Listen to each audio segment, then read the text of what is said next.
Hi guys, my name is Rosa. And my name is Sharee. And we are here with the Explorer Educator Exchange Program with National Geographic. And we are today at Yellowstone Boiling Waters so that we can carry out a scientific exploration trip with a 4th grade classroom.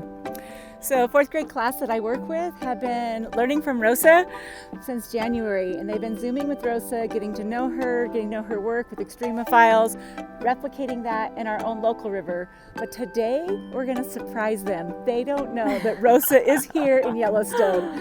So the students will be coming today and getting off the bus. Rosa will be here, and we'll get to replicate a lot of the work that she does in the Peruvian Amazon on the Boiling River right here in the We're going to be scouting for the traces that indicate that animals were present, different plants were present, and especially extreme forms of bacteria that we call extremophiles. So they're going to get a whole range of being able to be scientists, artists, cartographers, and just playing all the roles all together here today.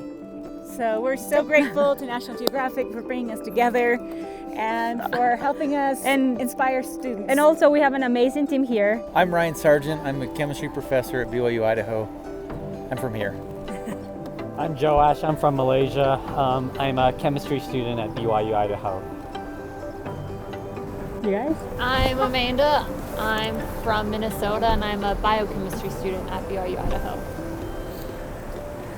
I'm Camille Victor and I'm a biochemistry student too, but I'm from Haiti.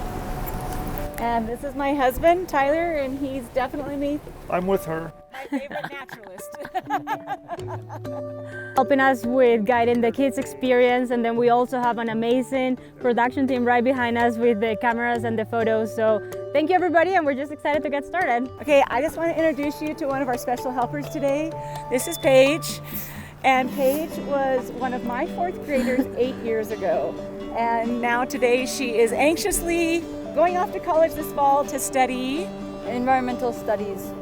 And we're excited to have her here with us today. It's kind of coming full circle. I'm trying to hide away from the kids, but a bison came up. So this is right on the field, having to adapt.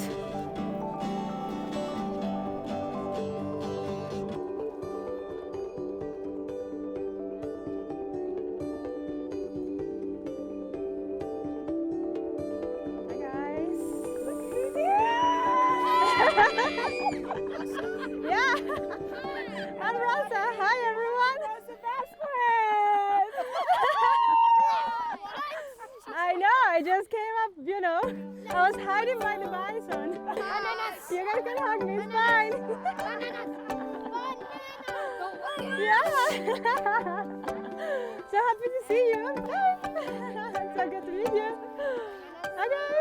So we're gonna recreate a National Geographic expedition today with you guys. Are you ready? Yeah. Yellowstone!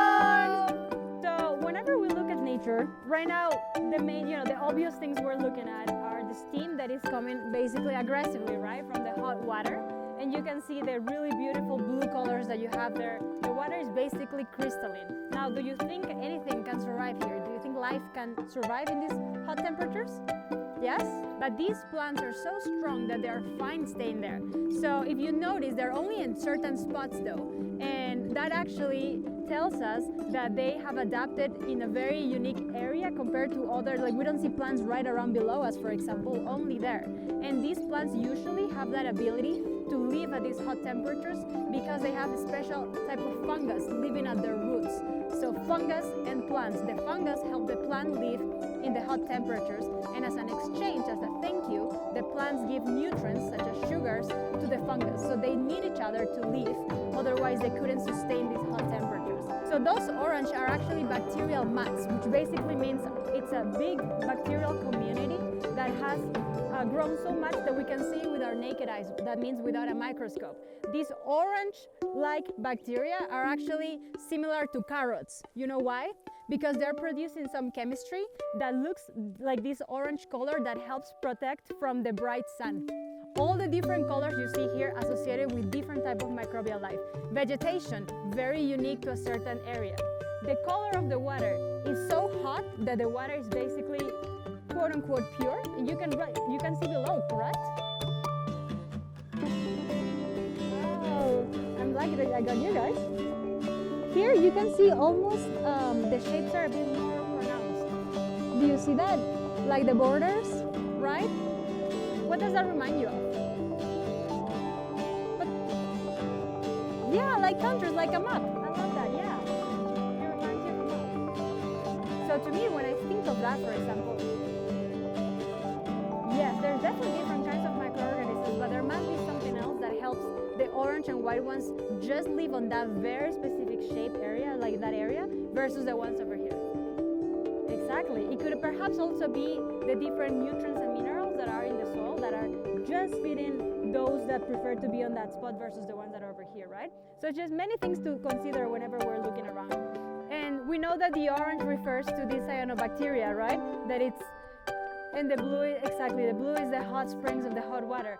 So this tells me, for example, that if you could notice clear, like if you focus around the water, the orange gets a little bit darker.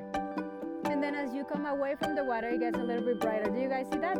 Right around the water, we have like a darker orange, and then it gets brighter as we move along. So perhaps there's more of these cyanobacteria around the water, because not only does it have the sun, rays, but it also has the water, so it gets more nutrients. It's different things to consider, right?